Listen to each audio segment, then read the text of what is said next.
हाँ, हालांकि ज़्यादातर नीट की बुक्स में, ज़्यादातर मेडिकल की बुक्स में कुछ नहीं बोलते अप्रॉक्सीमेशन, तो वो लोग कौन सा वाला ले लेते हैं? फर्स्ट वाला। कल मैंने जो क्वेश्चन कराए थे उसमें मैंने भी फर्स्ट वाला लिया। तो एग्जैक्ट कैसे देखेंगे? अब जो लोग थोड़ा ग्राफ को और सीखो भाई, सब लोग ग्राफ को थोड़ा और सीखो। फर्स्ट वाला ग्राफ कहाँ से स्टार्ट हो रहा है वो समझना। अब जो लोग ग्राफ नहीं जानते, देखो इसको आगे बढ़ाओगे, अब ये मत बोलना थोड़ा नीचे, इसको अगर आगे बढ़ाओगे तो वो कहाँ जाके कट करेगा? ओरिजिन पे करेगा। और इस ग्राफ को आगे बढ़ा रहे हैं तो क्या ओरिजिन पे कट कर रहा है? ये कहाँ पर कट कर रहा है? कुछ अब जो लोग स्ट्रेट लाइन जानते हैं, 11th क्लास में भी स्ट्रेट लाइन की इक्वेशंस मैंने बताई थी। उम्मीद करता हूँ आप लोग को स्ट्रेट लाइन की इक्वेशन याद होना चाहिए। नहीं होगी तो रिवाइज करें। बताओ। Plus minus mx plus minus c। हाँ, अगर कहीं भी स्ट्रेट लाइन की इक्वेशन लिखते हैं तो plus minus mx plus minus c। इनको भाई सीखो, क्योंकि ये आपका पीछा कभी नहीं छोड़े। बैठो, आप जितना बचोगे वो कहीं ना कहीं यूज आते रहे। तो c क्या होता है बताओ?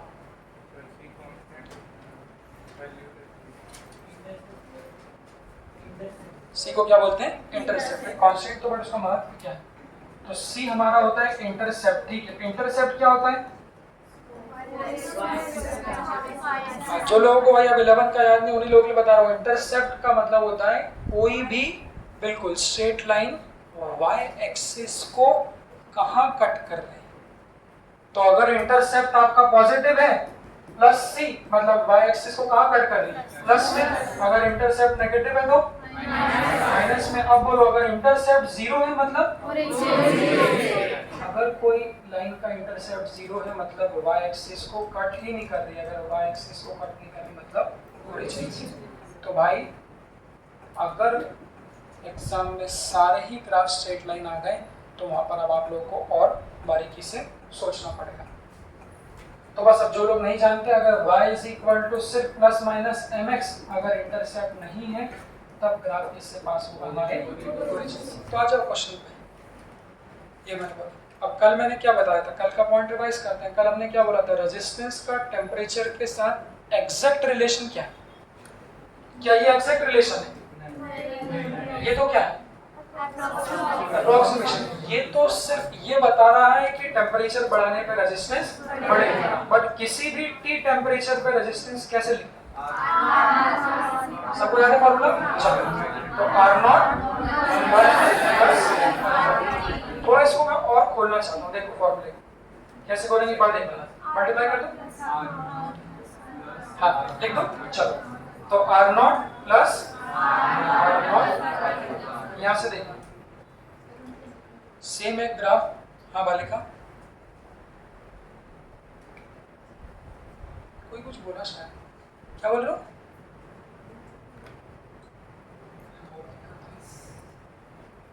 चलो तुम कर दो।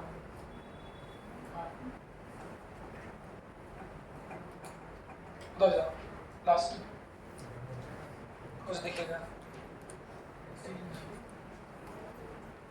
यशस्वी 12, हिमांशु इधर जाओ इसके पास। हाँ तरफ को जाते बेटा, लड़का लड़की साथ में मत बैठो, कोशिश की।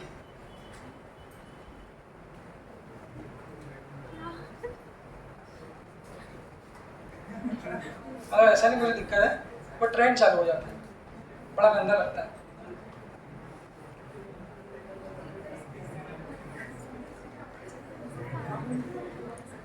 जल्दी कर लो, आपस में जो भी करना है। अरे भैया ठीक है, अपन मॉडर्न जमाने में जीते, अब ठीक दिख रहा है।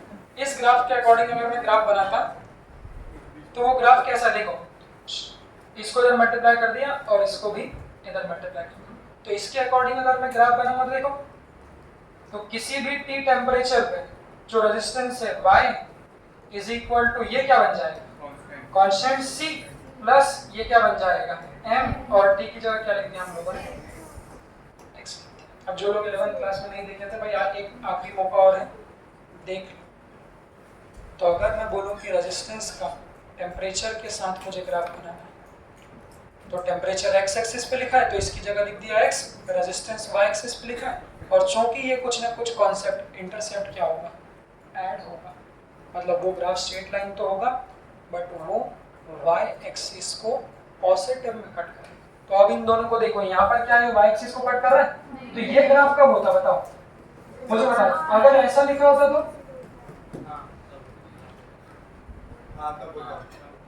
क्या बोलते हैं भाई बाकी बच्चे समझ रहे हो? एक्स एक्सिस पे क्या लिखा है, टेम्परेचर, वाई एक्सिस पे क्या लिखा आपका, रेजिस्टेंस। अब देखो तो r की जगह कितना लिख दोगे, y इज इक्वल टू ये कितना हो गया m इनटू x। क्या इसमें कुछ इंटरसेप्ट है, नहीं, तो जीरो। तो अगर इंटरसेप्ट जीरो होता तब वो किससे पास होता, आपके, और चूंकि हमारे फॉर्मूले में कुछ ना कुछ इंटरसेप्ट है तो वो कहाँ से पास होगा। तो ये क्वेश्चन ध्यान रखना, कभी आता है तो कुछ नहीं बोला हो तो ये सही है, वो भी समझ नहीं तो क्या होगा, क्या मैंने क्लास में ये बता दिया तो कुछ लोग यही ढूंढने बैठ जाए, ऑप्शन में नन ऑफ दिस दिया हो, उन्होंने नन ऑफ दिस ही लगा दिया। तो कहने का मतलब क्या है कि अगर कुछ नहीं दिया है तो रेजिस्टेंस को डायरेक्टली टेम्परेचर के प्रोपोर्शनल कह सकते हैं, बट अगर दोनों ऑप्शन दिए हैं तो वहाँ पर यही वाला ऑप्शन क्या होगा, ज़्यादा करेक्ट होगा, क्योंकि कुछ ना कुछ रेजिस्टेंस वहाँ पर इंटरसेप्ट के फॉर्म में भी होता है। बोलो, चलो रहने दो।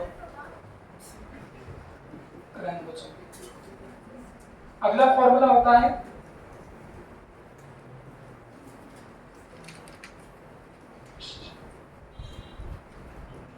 इसकी थोड़ी बात कर लेते हैं। हम लोगों ने रेजिस्टिविटी की पहले भी बात करी थी। रेजिस्टिविटी को लेके मैंने क्या बताया था कि वो किस पे डिपेंडेंट है, और टेम्परेचर पे भी डिपेंडेंट। उसको कैसे देखोगे, देखो रेजिस्टेंस कितने फैक्टर पे डिपेंडेंट है, चारों पे है ना। उसको ऐसे कंपेयर करोगे तो याद आएगा। तो रेजिस्टेंस चारों फैक्टर पे डिपेंडेंट है, चारों मतलब लेंथ, एरिया, मटेरियल और टेम्परेचर। बट रेजिस्टिविटी 4 की बजाय 2 फैक्टर पे डिपेंडेंट। 2 किस पे नहीं है, तो लेंथ और एरिया पे नहीं, हाँ मटेरियल पे है, साथ साथ टेम्परेचर पे। तो अब मैं आपसे पूछूंगा कि रेजिस्टिविटी का टेम्परेचर के साथ रिलेशन कैसा है। सब लोग ऊपर देखो, हाँ, तो जैसा रेजिस्टेंस का रिलेशन, मैंने बोला अप्रोक्सीमेशन कुछ नहीं दिया तो R किसके प्रोपोर्शनल है, T। तो नॉर्मली रेजिस्टिविटी भी किसके प्रोपोर्शनल होगी, T। ये कैसा रिलेशन है, डायरेक्टली तो है बट ये कैसा है, अप्रोक्सीमेट रिलेशन। तो जैसे एग्जैक्ट रिलेशन आपका रेजिस्टेंस का होता है, same to same exact relation आप लोगों का रेजिस्टिविटी का होता है। तो जो कल हम लोगों ने लिखा था कि T टेम्परेचर पे रेजिस्टेंस बराबर 0 पे, तो सेम ऐसे लिखोगे T टेम्परेचर पे रेजिस्टिविटी बराबर 0 डिग्री पे रेजिस्टिविटी 1 प्लस अल्फा T। तो ये ग्राफ कैसा बनेगा, दोनों देख लो जो हमने बनाया, दोनों की फोटो भी सेम रहेगी तो आप लोगों को दोनों का याद है। तो अभी हम लोगों ने क्या बोला कि रेजिस्टेंस और टेम्परेचर में एग्जैक्ट ग्राफ कैसा बनता है, ऐसा ऐसा क्यों, कुछ ना कुछ इंटरसेप्ट भी रहता है। तो चूंकि रेजिस्टेंस और रेजिस्टिविटी का फॉर्मूला सेम है तो डीसी पांडे में एक मिलेगा, अगर रेजिस्टिविटी का ग्राफ पूछे तो वो ग्राफ भी सेम है।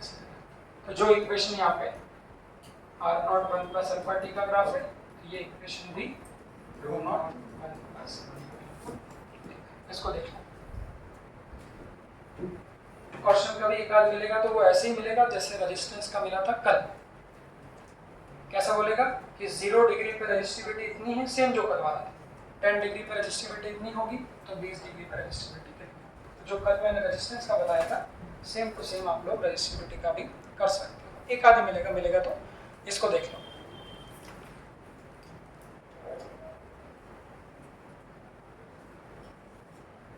एक बार इन दोनों को देख लो।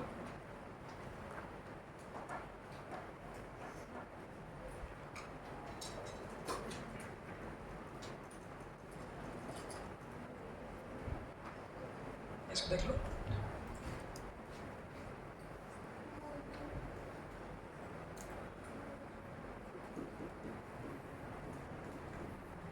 हाँ, इसके बाद क्या होगा,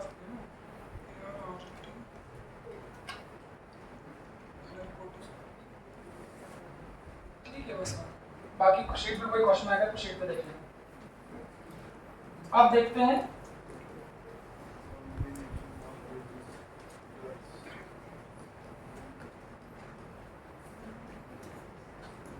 इसको, देखो लिखना आराम से, पहले इसको देखो। हाँ वो तो बीच बीच में उन्होंने कभी एक आध दे दिया होगा, अब तो इसके पूरे लाइन से आएंगे। देखो अगला पार्ट, अब इस पार्ट से हमारा एक नया सीक्वेंस चालू हो। जैसे करंट इलेक्ट्रिसिटी को अगर मैं 2-3 भाग में डिवाइड करूं तो वो भाग कौन कौन से? तो पहले भाग में हम लोगों को ड्रिफ्ट वेलोसिटी और रेजिस्टेंस पढ़ना होता है, रेजिस्टेंस के फैक्टर्स पढ़ना होते हैं, डिपेंडेंसी ग्राफ पढ़ना होता है। जो दूसरा भाग है वो सर्किट सॉल्विंग का है। सर्किट सॉल्विंग मतलब सीरीज पैरेलल निकालना। और जो तीसरा भाग होगा वो हम लोगों का इंस्ट्रूमेंट वाला होगा, पोटेंशियोमीटर, मीटर, ब्रिज, कौन कौन सा इंस्ट्रूमेंट हम लोग लैब में यूज़ करते हैं। तो कॉम्बिनेशन ऑफ रेजिस्टेंस अच्छा भी आप लोग के लिए फ़ायदा भी है, जो आप लोग सुनते आए बचपन से। 10th क्लास में भी था सीरीज निकालना, पैरेलल निकालना, हम लोगों ने 11th क्लास में भी करा था। कहाँ किया था? हाँ, हीट कंडक्शन वाले चैप्टर में थोड़ा सा वहाँ पर हम लोगों ने किया था। हाँ हाँ, स्प्रिंग में कर लिया, सही बात है, स्प्रिंग में भी किया था। कहाँ पे? SHM में। अब सीरीज और पैरेलल को सही मायनों में पूरी तरह से सीखने का वक्त आ गया। इसको अगर यहाँ पूरी तरह सीख लोगे तो क्या क्या फायदे हैं, इसके पहले फायदे सुनो। इलेक्ट्रिसिटी में अगला टॉपिक जो हम लोग का आगे आने वाला रहेगा वो रहेगा कैपेसिटेंस।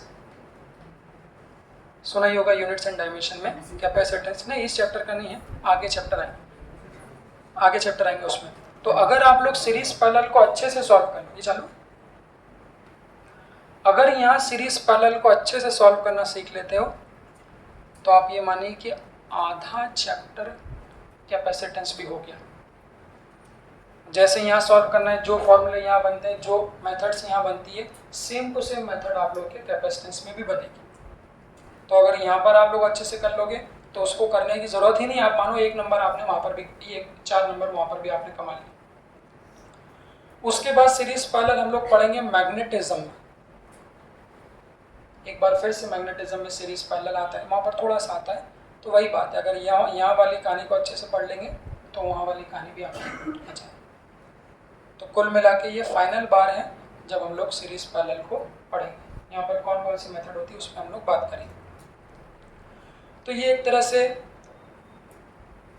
जैसे केमिस्ट्री में आइसोमेरिज्म पढ़ते हैं, एक यूनिक पार्ट है, लॉजिकल है, कॉन्सेप्चुअल है। तो सीरीज पैरेलल के साथ भी ऐसा ही कि कहने को तो कुछ नहीं है, अगर लाइन बाय लाइन लगे हो तो सीरीज में, और ऊपर नीचे लगे हो तो काय में है, पैरेलल। बट इस पर एक वास्ट प्रैक्टिस रिक्वायर्ड है कि कम से कम जब तक आप लोग 100 एक क्वेश्चन नहीं करोगे, 80-100 क्वेश्चन, जब तक आप लोगों का हाथ फ्री नहीं होगा। तो जैसा आइसोमेरिज्म है वैसे ही यहाँ है, कहने को वहाँ पर भी कुछ नहीं है, सिस ट्रांस आमने सामने चेक कर लो, और उसी में बहुत सारे वेरिएशंस हैं। तो यहाँ पर भी आप लोग के बहुत सारे वेरिएशंस हैं। तो कुछ ऐसी मेथड बताता हूँ जिसका दुनिया में कोई एक्सेप्शन नहीं, और अभी तक हम लोग जो बचपने से देखते आए हैं वो कितने मायनों में सही है और कहाँ जाकर वो गलत साबित होता है। चलिए, तो शायद मैंने पहले बताया हो कि नहीं, मुझे नहीं पता, सीरीज कनेक्शन क्या होता है बताओ।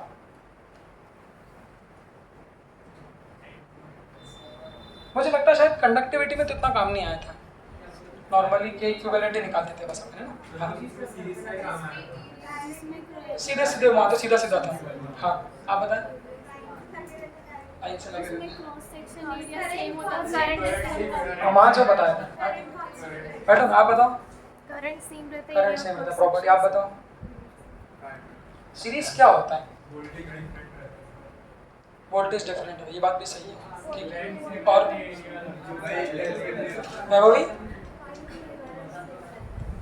वो तो प्रॉपर्टी बता दिया, ठीक है, एंड टू एंड रहता है, ये भी बोल सकते हैं। देखो अब हम लोग सीरीज पे बात करते हैं। वैसे तो लोगों के लिए सीरीज मतलब कुछ नहीं है, अब क्या भ्रम आपके दिमाग से निकालना है वो देखना। जैसे आप ये देखते हो, ये क्या है, ये सीरीज, यही भ्रम है जो आप लोगों को बचपन से 10th क्लास से सिखाया गया। आप लोगों के लिए सीरीज पैरेलल क्या है वो समझना, फिर उसको जब पूरा पढ़ा दूंगा तो इसको गलत भी साबित करूंगा कि ये सीरीज में नहीं है। तो आप लोगों के लिए ऐसा है कि जो बच्चे देखते हैं आम कि सीधा सीधा देखा तो सीरीज में और ऊपर नीचे देखा तो पैरेलल। नहीं, बैटरी तो अपन बाद में लगाएंगे, वो तो लास्ट में लगाएंगे सर्किट सॉल्व करना। वो डिपेंड करेगा पोटेंशियल डिफरेंस पे, बैटरी पे बोल लो भले ही, तो वो पॉइंट पे डिपेंडेंट होगा। कैसे होगा उसका भी जवाब देंगे जब हम लोग खत्म करेंगे। तो सबसे पहले यहाँ मेरी आप लोगों को एडवाइस ये है, शक्ल देख के, फोटो देख के अगर आप डिसाइड कर रहे हो कि सीरीज पैरेलल कौन सा है, तो यहाँ पर काफी गंदे गंदे फोटो आप लोगों को मिलेंगे। तो शक्ल देख के डिसाइड नहीं करना है। सीरीज की एक बेसिक डेफिनेशन क्या होती है उस पर चर्चा करते हैं हिंदी में।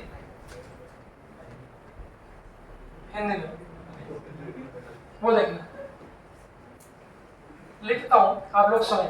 तो अगर दो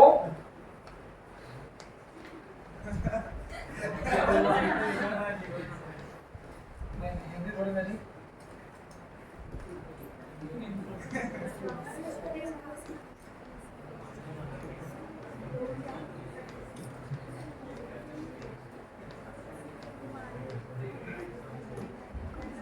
देखो, कहीं पर भी सर्किट का कोई ऐसा पार्ट मैंने ले लिया, इसको नाम दे रहा हूँ 1 2 3 4 5 6 7 8 9 10।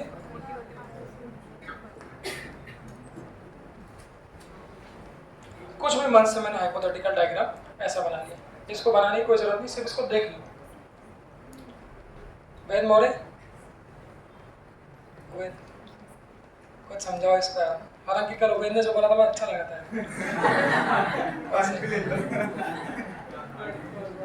तो पिक्चर का वो बन गया, पिक्चर में ऐसा बनता है ना, डुएल वो हो गया, मैंने बोला इसने उल्टा बोला। चले यहाँ पे देखिए, अब सबसे पहले जो हम लोग का एक नॉर्मल माइंडसेट होता है, एक आम माइंडसेट है कि सीधे सीधे लगे तो सीरीज में, उसको खत्म करते हैं। कुछ हिंदी में लाइन लीजिए।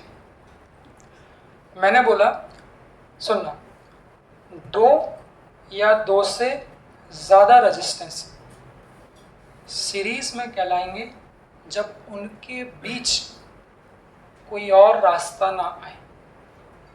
अभी रास्ते को हम लोग ब्रांच कह लेंगे। तो पॉइंट क्या है, कोई आपसे बोले सीरीज क्या है, कोई बोल देगा एंड टू एंड, कोई बोल देगा करंट सेम है, कोई बोल देगा वोल्टेज डिफरेंट है, वो सब बात सही, बट ये तो आपने उसकी प्रॉपर्टी बताई। तो सीरीज की सिंपलेस्ट छोटी सी डेफिनेशन जो मैंने बोली, क्या कि दो रेजिस्टेंस सीरीज में कब कहलाएंगे, उसको याद रख। तो वही पूछूंगा, कल भी वही पूछूंगा, उनके बीच कौन नहीं आए, कोई रास्ता ना आए, या फिर रास्ते को हम लोग कहेंगे ब्रांच ना आए। तो अभी ये ब्रांच और रास्ता क्या है वो समझाता हूँ, फिर से एक बार आप लोग डेफिनेशन देखना। फिर सबसे पहले कुछ रेजिस्टेंस के मैं नाम लूंगा, अच्छे से देखना भाई। अगर ये समझ में नहीं आएगा सीरीज पैरेलल, तो फिर करंट इलेक्ट्रिसिटी आप आगे का छोड़ देना, क्योंकि वोल्ट मीटर पावर हीट कुछ भी समझ में नहीं आएगा, सबको इस पर डिपेंडेंट। देखो, तो कुछ रेजिस्टेंसेस के नाम ले रहा हूँ मैं। देखो 1 और 2, सब लोग देखो। तो पहले नंबर का रेजिस्टेंस ये वाला है और दूसरे नंबर का रेजिस्टेंस ये वाला। अब मैं आपसे पूछूंगा, क्या 1 और 2 सीरीज में? नहीं। तो आपको सिर्फ ब्रांच देखना है। फिजिक्स में कहेंगे ब्रांच, हम लोग हमारी देशी भाषा में बोलेंगे बीच में कोई रास्ता नहीं आना चाहिए। तो देखो 1 और 2 के बीच कौन सी ब्रांच आ गई? तो इन दोनों के बीच एक तीसरा वाला रास्ता ये बीच में से कट गया, बिल्कुल देसी, बीच में से रास्ता नहीं कटना चाहिए। अगर बीच में से रास्ता कट जाता है तो वो सीरीज में नहीं होंगे। अब कुछ लोग बोलेंगे सीरीज में नहीं होंगे तो किस में होंगे, वो भी हटाना दिमाग से। सीरीज में अगर नहीं है तो पैरेलल में हो, ऐसा जरूरी नहीं है, हो सकता है पैरेलल में भी नहीं हो। तो फिर क्या करेंगे? फिर सर आगे मेथड्स आएगी, व्हीटस्टोन ब्रिज करेंगे, बहुत सारे मेथड करेंगे। तो मैं पहले बात कर रहा हूँ सिर्फ, सुनो, इसलिए मैंने कहा मैं बात कर रहा हूँ सिर्फ सीरीज की। आपको बताना है सीरीज में है या नहीं, फिर पैरेलल में है कि वो हम लोग आगे बात करेंगे। तो आपने क्या बोला, 1 और 2 इज नॉट ए सीरीज, ठीक है। 3 और 4 नहीं। अब इसमें मक्कारी मत करना, अगर नहीं आए तो पूछना। देखो 3 से 4 पे जाओ, देखो बच्चों, अगर 3 से 4 पे जाओगे बोलो तो क्या बीच में रास्ता कोई आ रहा है? कौन सा रास्ता है? ये वाला आ गया ना बीच में से, तो साक्षी तो 3 और 4 के बीच से रास्ता कट गया, मतलब 3 और 4 भी सीरीज में नहीं है। दिख गया? दिख रहा है? दिख नहीं रहा? थोड़ा ही देख लो। देखो अगला मेरा सवाल, क्या 8, 9, 10 सीरीज में? अब मैंने बोला ये मत देखना कि सर ये ऊपर नीचे है। आप देखो 8, अगर मैं 8 से चालू करूं, देखना कैसा है। हाँ, तो 8 से गाड़ी लेके चले, देखो गाड़ी लेके चले, रास्ता है कि मोड़ा है? यहाँ से मोड़े मोड़े मोड़े, फिर एक मोड़ आया, फिर कहाँ पहुंचे? 9 पे, फिर एक मोड़ आया, फिर कहाँ पहुंचे? 10। तो देखो 10 से 9 से 8, ये तो पूरा एक ही रास्ता है ना, तो ये पूरे काय में होंगे? सीरीज में। भले ही वो ऊपर नीचे लगे हों, उससे हमें कोई मतलब नहीं है। तो कमेंट क्या होगा कि 8, 9 and 10 they are in series. और पकड़ते हैं, हाँ दिख रहा है डायरेक्ट, 4 और 11 भी काय में? सीरीज में। क्यों? तो 4 से गाड़ी लेके चले तो ये कहाँ पहुंच गए? 11। अगर बीच में से ऐसा निकल जाता तो कमेंट किया yes, 4 and 11 is also in series. एक आध और देख लेते हैं, 8 और 6, तो एक की बजाय कितने रास्ते आ गए? देखो तो 8 और 6 के बीच में जाओगे तो कौन कौन सा रास्ता बढ़ गया? एक 7 का और एक 5। तो अगर एक रास्ता बढ़ जाता तो भी नहीं होते, यहाँ पर तो एक की बजाय कितना आ गया? 2 आ गया। देख लो 8 and 6 are also not in series. और कोई दिख रहा है कि सीरीज में? वो आप समझ लो और मन से बोल बोल के देख लो सब लोग, क्या 5 और 6 है? 5 और 6 नहीं है। 8 और 7 नहीं। देख लिया सभी लोगों ने? दिव्या कुछ दिख रहा है और कोई सीरीज में? तो इस मेथड का दुनिया में कोई एक्सेप्शन नहीं, ऐसा कोई क्वेश्चन नहीं बना जो इससे बाहर जा सकता है।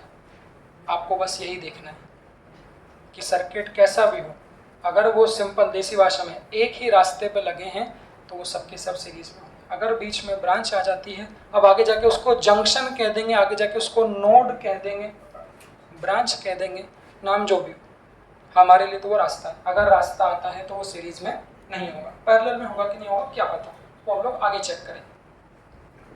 दूसरा कनेक्शन हमारा आता है, अच्छा सीरीज में टोटल रेजिस्टेंस कितना होगा? एक बार उसका फॉर्मूला हम लोग बना लेते हैं स्कूल के पॉइंट ऑफ व्यू से, छोटा सा। 10th क्लास में था R1 प्लस R2 कैसे बनता है?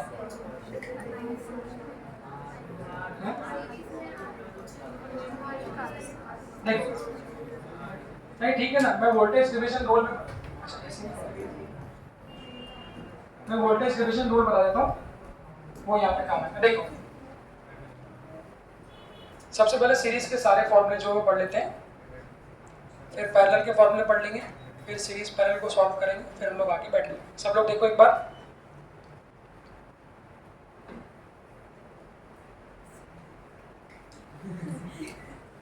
बताइए जिंदगी में कितनी मक्कारी कर रहे हो तुम लोग भी यार। एक काम करो, सुनो, तुम आगे जाओ, वेद तुम पीछे जाओ और थोड़ी देर खड़े रहो। वेद थोड़ी देर खड़े रहो बेटा, थोड़े आलसी भागेगी, थोड़ी देर खड़े रहो। सोया हुआ आराम से, आधी आंखें बंद और आधी खुली, और मोबाइल भी चार्ज कर रहा है। किसका मोबाइल चार्ज हो रहा है? इसको सुबह मैं ये बोला था, थोड़ा बेटा तुम लोग क्लास समझा करोगे इसको। सेंस ले लिए R1 और R2, जैसा कि आप लोगों को बचपन से देख रहे हैं, ये दोनों सीरीज में हैं, तो यही सही, इनके बीच में कोई ब्रांच तो नहीं है। देखो अब देखना, तो इन दोनों रेजिस्टेंस जो सीरीज में है उससे हमने क्या कर लिया, एक बैटरी कनेक्टेड कर ली। अब यहाँ से जो शुरुआत करी बैटरी की मैंने, वो देखना। सबसे पहला पॉइंट पूरा इस चैप्टर के लिए यूनिवर्सल, कि जैसे ही आप सर्किट में जैसे ही रेजिस्टेंसेस को आप लोग बैटरी लगाओगे तो डेफिनेटली फिर करंट फ्लो होना स्टार्ट हो जाएगा। जैसा कि आप लोग भी जानते हैं करंट कहाँ से फ्लो होता है,